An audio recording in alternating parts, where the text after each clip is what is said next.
Hey guys, it's your humble host, or Kayla if you prefer. So I'm back with another video, day 2. Oh my freaking gosh. So gist of it pretty much was more emotional crap. Every single witness today, Tomatas, or the social worker, the CPS investigator, the expert witness, Daniel Schumer, all of them agreed from their perspective, because this is something Jessica Jenick kept pushing. She kept bringing up with all of them that the website was quote unquote detrimental to James. It was harmful. It exploited him. That Jeff was not sensitive to quote unquote Luna. And that he should be more supportive, and that Anne is the fitting parent because she is supportive of James' so-called trans behavior. Now, because there wasn't really much to on that side, because in my opinion, just again more emotional crap. However, though, the amicus attorney and Odin Neal, Jeff's attorney, holy cow. So, they managed to get, or let me actually grab my notes here, because I did post these on Twitter.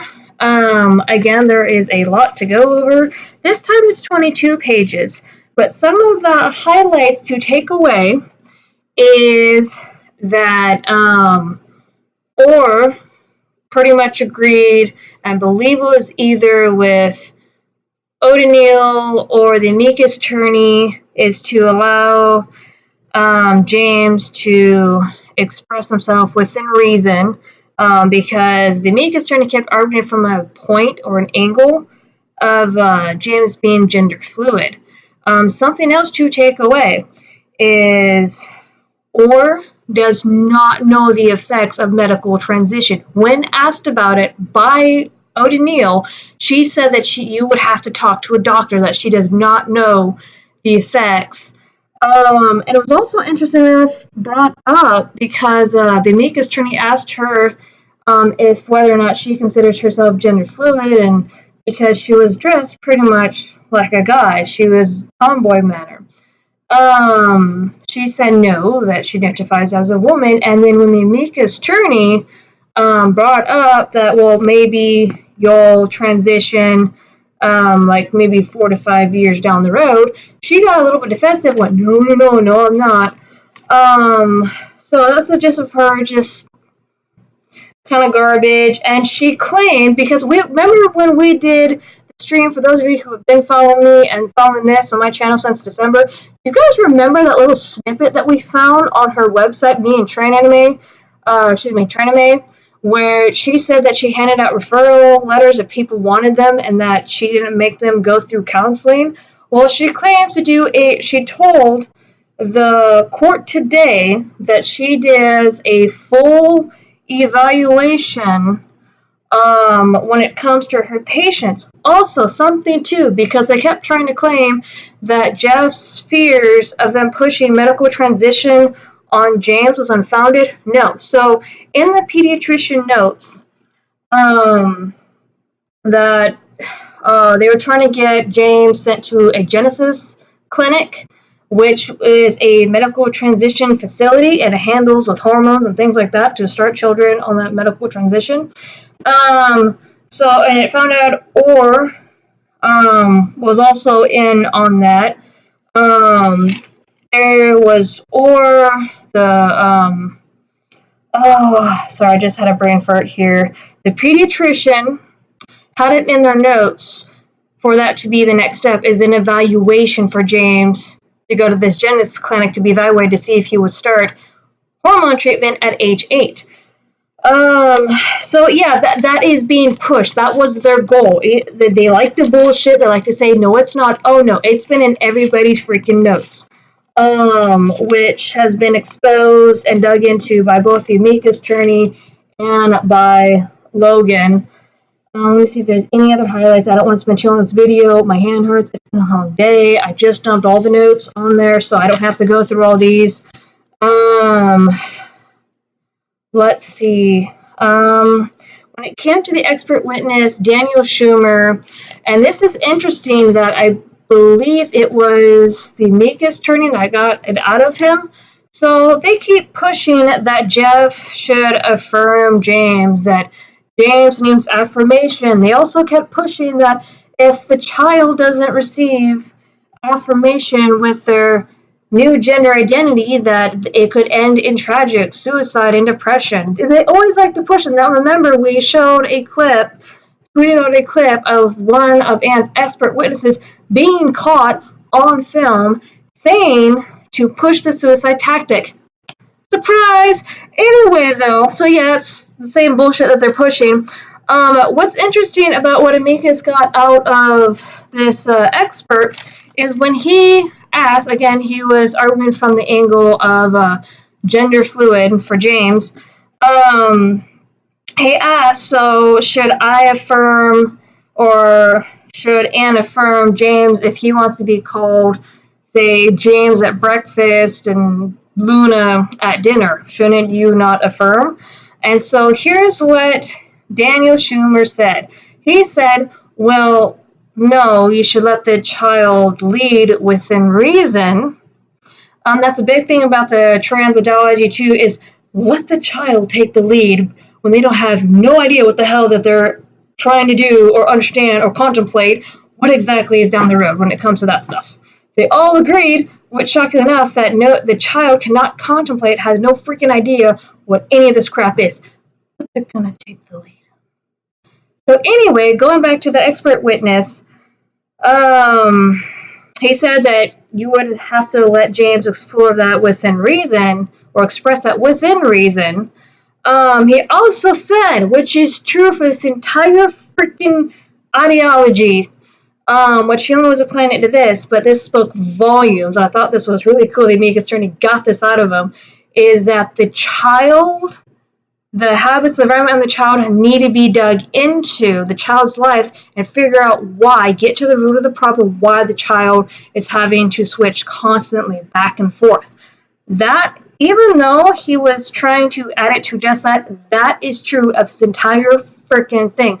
Also, something too, the amicus attorney asked if an environment could be a big influence on the child's identity and behavior, the way that they're acting and why they would identify as trans or gender fluid or have gender dysphoria. And Schumer pretty much said it's a factor, but it's not a major factor. Just a load of crap. Like I said, all the notes are on Twitter, so I'm trying to get out the highlights for you. Oh, something too. This was amazing, and okay, so both Jessica Janik and Laura Hayes tried to use Daniel Schumer as an expert witness, because he already was, tried to get him to give an opinion on both James and Jeff, with Jeff's behavior, because they kept bringing up the website, which the statement is true. Everything that Jeff has been saying was proven in court today to be on these people's agenda.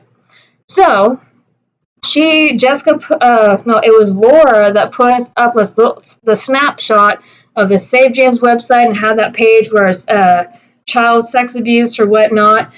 And Laura asked, well, does this sound like James is being a supporting, affirming father? Logan jumps up and at desk goes, no, he's not authorized, or he's not, what was the word? He couldn't pretty much give an opinion. And so Laura pops up and goes, oh, well, we're just following down those questions. And even the judge got irritated because this is the second time that they did this. She even stated flat out is that Daniel Schumer cannot give an opinion and is not qualified to do so. The first time it happened was when Jessica tried to get Schumer to give an opinion on James. I think she asked along the lines, well, based on your understanding, what do you think this of James? Well, O'Donnell jumps up, objects it, objection sustained. So she had to get away from that line of questioning. So they tried to use their expert witness outside of what he was there to do. It even got to the point where once we recessed and we came back, because like all four, the amicus attorney, Dunlap, O'Donnell, Hayes, and Janik, all had to go approach the judge. And so they talked about it for a few minutes because they recessed and they sent all of us out. And they were talking, otherwise we're talking because this caused a formal issue. There's formal issues because of what Jessica and Laura were trying to do with this expert witness. So at the beginning of the new session, once we came back together after recess, they had to clarify that the only expert witness that was qualified to make any opinion on James, just James, was Al Britton. So that, yeah, it was glorious. So what else do we got here? Like I said, I had 22 pages.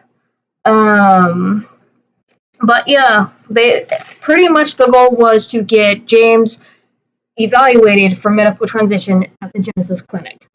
So yeah, what else before I wrap this up, because I'm hitting at 11 to 12 minutes here. Let's see.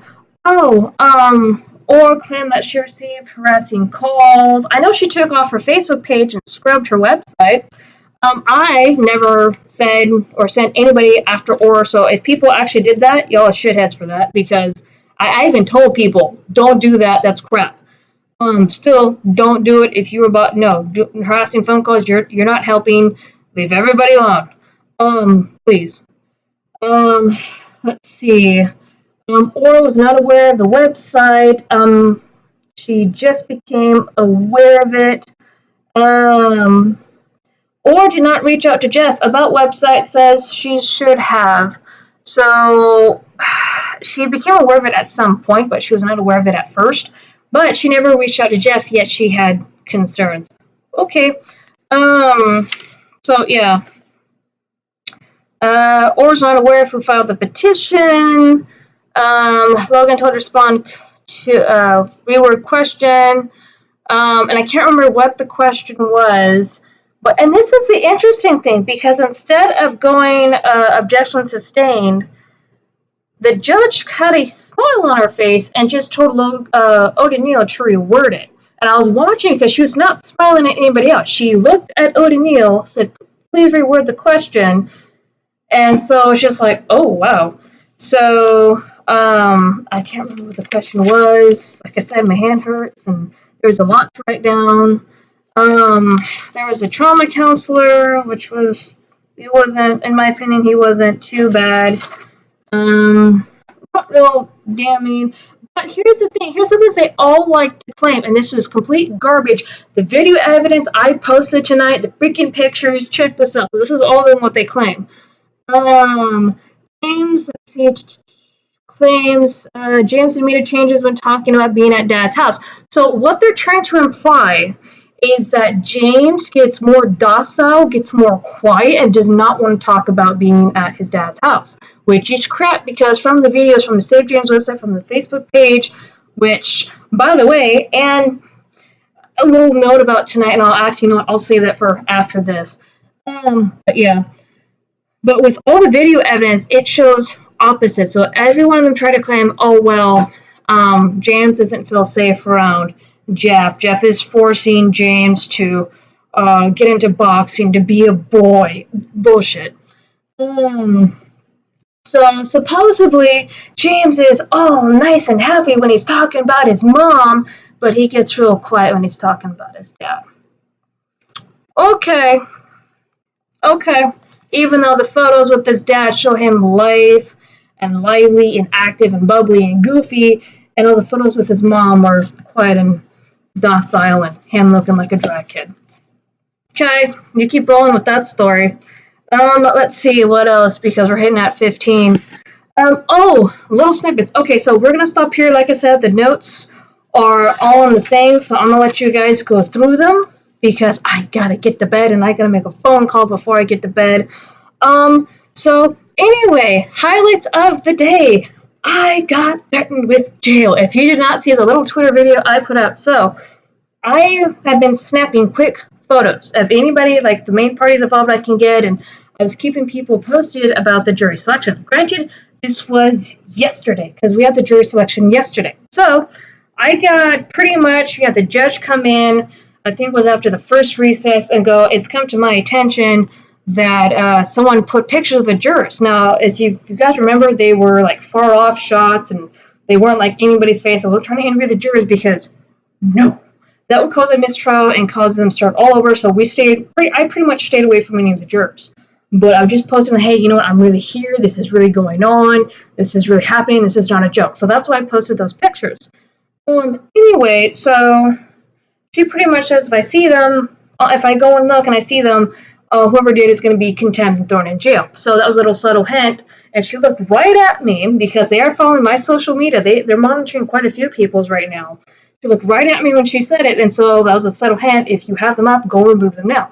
So I remove them. I come back down, I sit in my seat, continue note-taking. There's another, I think, little recess or whatnot, and I go out and I get pictures of Jessica Janik, of Anne, of Abel Tomatis, and then of the amicus attorney Dunlap. Excuse me, I do not know his first name. I'm sorry. But anyway, I post those, and then the court reconvenes, and they stick oil on the stand. And as soon as that happens, I get the bailiff coming to me, pulling me out, and telling me she's going to throw you in jail again for contempt. I'm like, I removed the photos. I will even show you. And so I goes, no, I believe you. So I go back in the court, and I take 5 minutes, I sit for down for like a few minutes, and I go back out. So I remove the pictures, the ones that I posted, and I redacted and cropped them. So anybody who's in the background, I just took like that blotting color, and so I just blotted them out, put them back up. And I put on a little note, and you guys have seen it, so I got threatened with jail again. Somebody does not want me in the courtroom, and somebody doesn't want their pictures up. So there was that highlight. Again, nothing to the judge. The bailiff seems like a pretty cool guy. But she is running a very, very tight ship. Somebody got their phone taken away today. So no bullshit, all hands on deck, every cog in place, I dotted, T crossed. So that's no disrespect to her, but she very tight ship, which I do respect. So another highlight, I actually got to meet the boys tonight. James and Jude, it was brief for like an hour or so over dinner. So to start off, because you still posted pictures and the video of James playing with his dad, he's so scared, right, guys? He's so terrified. He's being forced to do those things. Anyway, though, I didn't introduce myself right away. I actually kind of hung back because as soon as I laid my eyes on them or whatnot, I actually started to get emotional. And I actually had to go inside before I broke down. One of the acquaintances, and he's a friend of Jeff's, Alan, kind of asked me what's wrong. It's just, when you meet them, it's not that there's anything wrong with them, it's that you realize what these crazy people are seeking to destroy. And it's just, the boys came in with Bakugans, little monsters in their pockets. James was laughing and jumping around. He was just acting goofy. He tried to steal a piece of cake off my plate. They wanted in the pool that was at this house. And so something, too, this was brought to my attention. And I did take time to observe the boys more and things like that. Someone pointed out, because this is speculation. Speculation, rumors. This was one of the allegations that was brought against Anne. Is that she was giving medication to James to, like, hormone pills. That's speculation, and this was an allegation. So if you actually compare the boy sizes, and I know that genetics can play a role, there's different things, but if you actually compare the boys, they're fraternal twins. Jude is thicker than James, and I'm not talking about fat, because Jude seems pretty fit, you know how boys are. But if you look at their chins, James James is thinner than Jude. If you look at their chins and compare their chins, James looks like he has a softer chin, and Jude's is starting to get more defined. So that's something after someone kind of pointed out to me, I kind of took the time to notice. I was like, man, they're kind of right. Jude is a bit thicker than James. James comes across as more petite. Now, again, that could be genes, that could be other stuff, but I've seen what estrogen does to a guy. Um, so it, it, he's definitely more petite than his brother is. And I'm not calling Jude fat. Jude is fit and trim, but he's also starting to get, his facial features starting to get more masculine defined, while James is a bit more soft. So that was a little bit of noticeable difference. But yeah, they like to play. I hung back, took pictures, trying to get ones without the boys noticing me taking pics, because they are natural moments and not posed for. It's better because photographers do this all the time. They will capture those natural moments when nobody's paying attention to the photographer. And those are the moments I wanted to capture, and I did. There was pics of James leaning up against like the pool thing and doing this. It's a move his dad taught him. He just started doing it. I wish I caught a video. I caught like 2 snapshots of it. But he started doing that on his own. So much for being forced to box. Freaking, these people are crazy. They're all freaking crazy and they're delusional. I can respect, the way that Dunlap and O'Donnell handled today was freaking incredible. I was laughing as I walked out of the courtroom because I got so excited watching these two. Anyway, that is my summary. Went on a bit longer. I gotta make a phone call and go to bed because I have to be up at the crack of dawn and my hand hurts like hell, so hopefully it's better by tomorrow. Anyway, you guys have a good night. Keep James in your prayers, and goes on the stand first thing in the morning. Yay. So, see you guys in the next one. I gotta move all this